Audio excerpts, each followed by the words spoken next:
আসসালামু আলাইকুম। আমরা যাচ্ছি বালিয়াটি জমিদার বাড়ির উদ্দেশ্যে রওনা হচ্ছে। তো প্রথমে আমরা জাহাঙ্গীরনগর বিশ্ববিদ্যালয় থেকে এখান থেকে দেখবো আমরা কত কিলো হয় বালিয়াটি জমিদার বাড়ি। এর আগে আমি কখনো যাই নাই, তো আমরা মিটারটাকে আগে ডাউন করে নিচ্ছি কত কিলো হয় জাহাঙ্গীরনগর। এখন জাহাঙ্গীরনগর বিশ্ববিদ্যালয়ের সামনে আমি, তো এখান থেকে যাব আর কি বালিয়াটি জমিদার বাড়ির উদ্দেশ্যে রওনা নিচ্ছি। আমি মিটারটাকে ডাউন করে নিচ্ছি।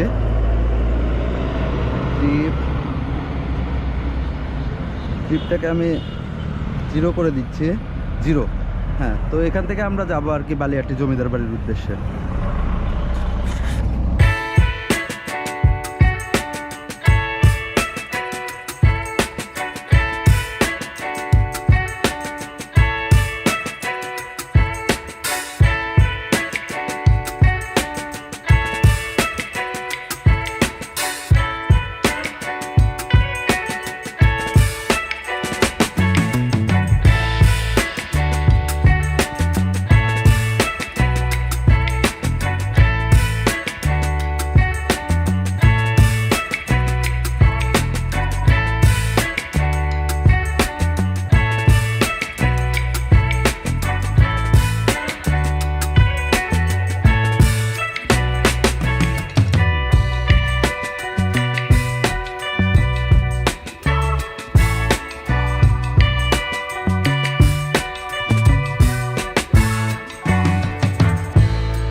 বাথরুম ইউজ করতো জমিদাররা।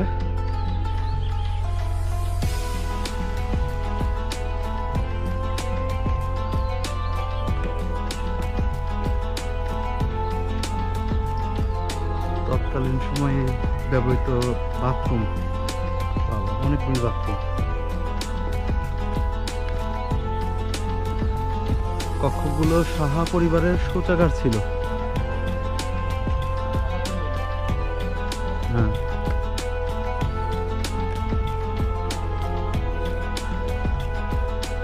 অর্থাৎ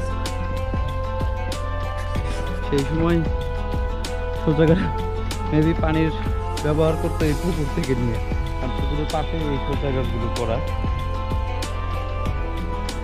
পুকুর কোথায় গেছে এখন? গরমের সিজন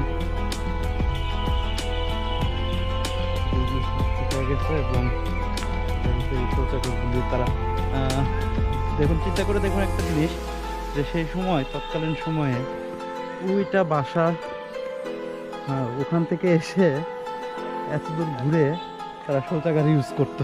রাতের বেলা কিভাবে আসতো জানি না। তো তখন ওইখান থেকে এসে তারা এই শৌচাগারগুলি ইউজ করতো। সবটাই কেমন জানি লাগে যে এত দূরে যে।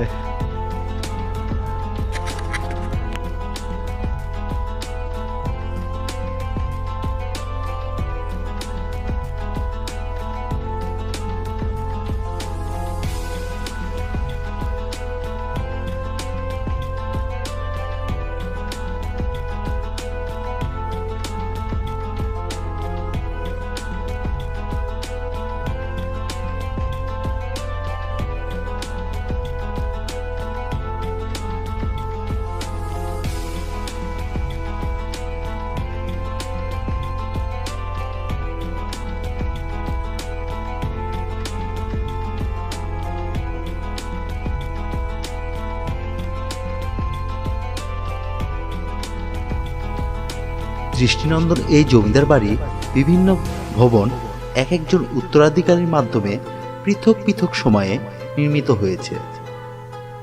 বালিয়াটির জমিদার বাড়িটি বর্তমানে প্রত্নতাত্ত্বিক বিভাগের মাধ্যমে সংরক্ষণ ও পরিচালনা করা হচ্ছে।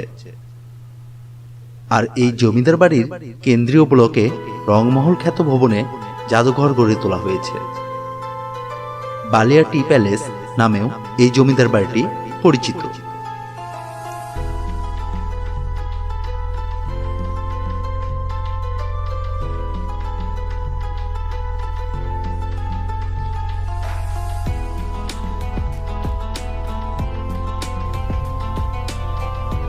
ঊনবিংশ শতকে নির্মিত এই ঐতিহ্যবাহী প্রাসাদের চত্বরটি প্রায় 16,554 বর্গ কিলোমিটার এলাকা জুড়ে অবস্থিত।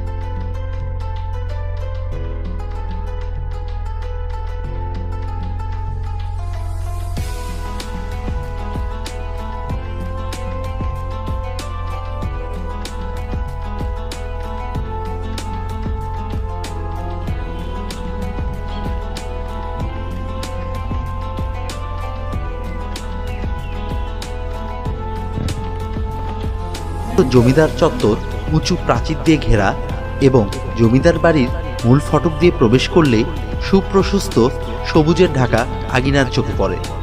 আঙিনায় গড়ে তোলা হয়েছে সুন্দর ফুলের বাগান। আঙিনার পাশে 4টি বহুতল ভবন রয়েছে। এই ভবনগুলোর পিছনে আছে 4টি পুকুর ও জমিদারের অন্দরমহল। প্রাসাদের কক্ষ সংখ্যা 200টি এবং প্রতিটি কক্ষেই সুনিপুণ কারুকাজ করা লক্ষ্য করা যায়।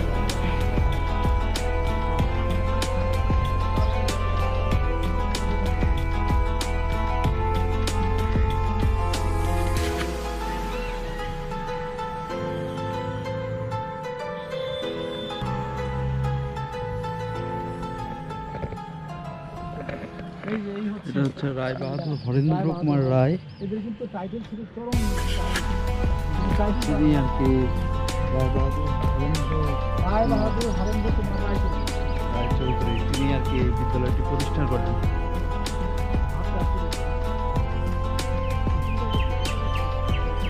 বালিয়াটি ঈশ্বরচন্দ্র উচ্চ বিদ্যালয় 1919 সালে স্থাপিত হয় এই বিদ্যালয়টি। এটি বালিয়াটি জমিদার বাড়ি থেকে অল্প একটু আগে আসলেই আপনারা দেখতে পাবেন।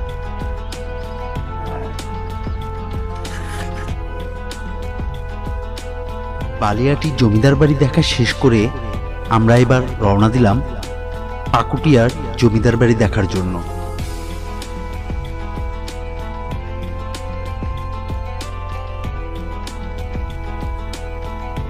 পাকুটিয়ার জমিদার বাড়ি টাঙ্গাইল জেলার নাগরপুর উপজেলায় অবস্থিত।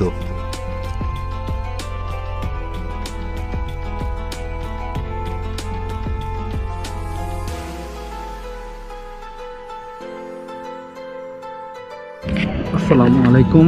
এখন আমরা আসলাম পাকুটিয়া বৃন্দাবন চন্দ্র রাধা গোবিন্দ কলেজ।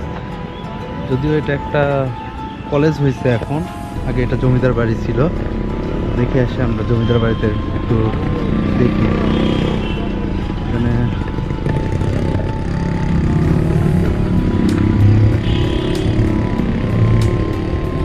ইংরেজ আমলের শেষের দিকে এবং পাকিস্তান আমলের দীর্ঘ সময় পর্যন্ত তৎকালীন ব্রিটিশের রাজধানী কলকাতার সাথে মেল স্টিমার সহ মালামাল ও যাত্রীবাহী স্টিমার সার্ভিস চালু ছিল। এক পর্যায়ে নাগরপুরের সাথে কলকাতার একটি বাণিজ্যিক এবং সাংস্কৃতিক সম্পর্ক গড়ে ওঠে। পরবর্তীতে পশ্চিমবঙ্গ কলকাতা থেকে আসেন রামকৃষ্ণ সাহা মণ্ডল এবং তিনি একজন ধনাঢ্য ব্যবসায়ী ছিলেন। ঊনবিংশ শতাব্দীর শুরুতেই তিনি পাকুটিয়া জমিদার বাড়ি স্থাপনের মাধ্যমে জমিদারি শুরু করেন। প্রায় 1 একর এলাকা জুড়ে একই নকশার পরপর 3টি প্যালেস বা অট্টালিকা নির্মাণ করা হয় 1915 সালে। তখন জমিদার বাড়িটি 3 মহলা বা 3 তরফ নামে পরিচিত ছিল। নেক্সট, প্রতিটি বাড়ির মাঝে বরাবর মুকুট হিসেবে লতা ও ফুলের অলংকার কারুকার্য মণ্ডিত পূর্ণাঙ্গ 2 সুন্দরী নারীর মূর্তি রয়েছে এবং প্রতিটি মহলে রয়েছে নিজস্ব সৌন্দর্য। জমিদার বাড়ি ছিল, এখন এটা একটা কলেজ হিসেবে তৈরি হয়েছে। তো এখানে অসংখ্য বাড়িগুলি আর কি আপনার কলেজ বা সরকারি কার্যক্রম চালানো হয়, অফিস হিসেবে ইয়ে হয়েছে। চিন্তা করে দেখুন সেই সময় কিভাবে আসতো, কিভাবে এই বিল্ডিংগুলি করছে, এদিকে রাস্তাঘাটই বা কেমন ছিল।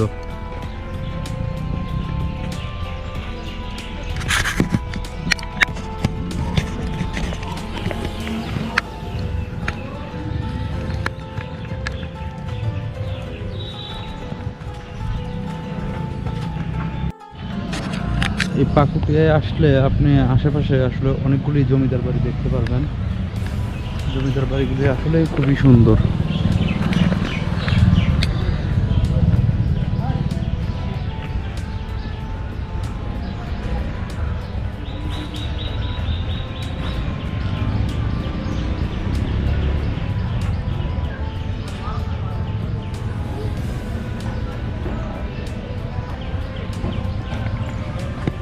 দেখুন অযত্ন অবহেলায় পড়ে আছে। এক সময় যারা এখানে রাজত্ব করত বা যারা শাসন করত তারা আজকে কোথায় কোথায় চলে গেছে তারা, এবং দেখা যাচ্ছে যে তাদের অযত্ন অবহেলা সেই বিশাল বিশাল অর্থ খরচ করে বাড়িগুলি তৈরি করেছে থাকার জন্য, বসবাসের জন্য, অথচ আজকে কেউই নেই।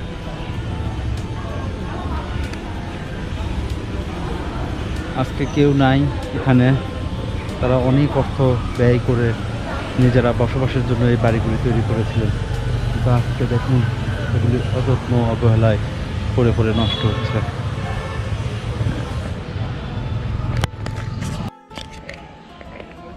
তৎকালীন সময়ে হয়তোবা এই ভিতরে আলো জ্বালানোর ব্যবস্থা থাকতো, এখানে আলো রাখতো। হ্যাঁ, সেই সময়কার আসলে বাড়িগুলো দেখতেই কেমন লাগে।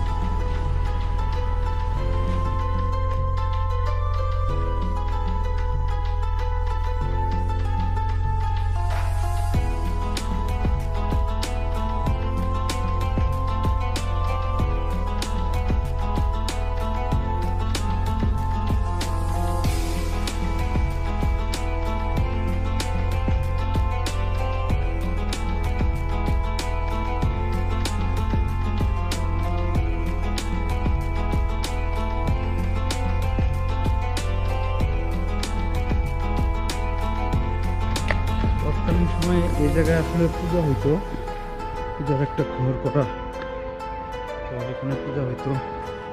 ভাবতে অবাক লাগে আজ তারা কোথায়।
তো আজকে আমরা আসলাম আসলে বালিয়াটি জমিদার বাড়ি দেখার জন্য। তো তারপরে সোহেল ভাই আসলে আমাদের আজকে অনেক জায়গায় ঘুরে দেখাইলো, খুবই ভালো লাগলো যে উনি আসলে আন্তরিকতার সহিত যে এতগুলি জায়গা ঘুরাইলো আমরা কল্পনাও করি নাই। আমরা ভাবছি যে এখান থেকে আসলে বালিয়াটি জমিদার বাড়িটা দেখে রওনা করবো।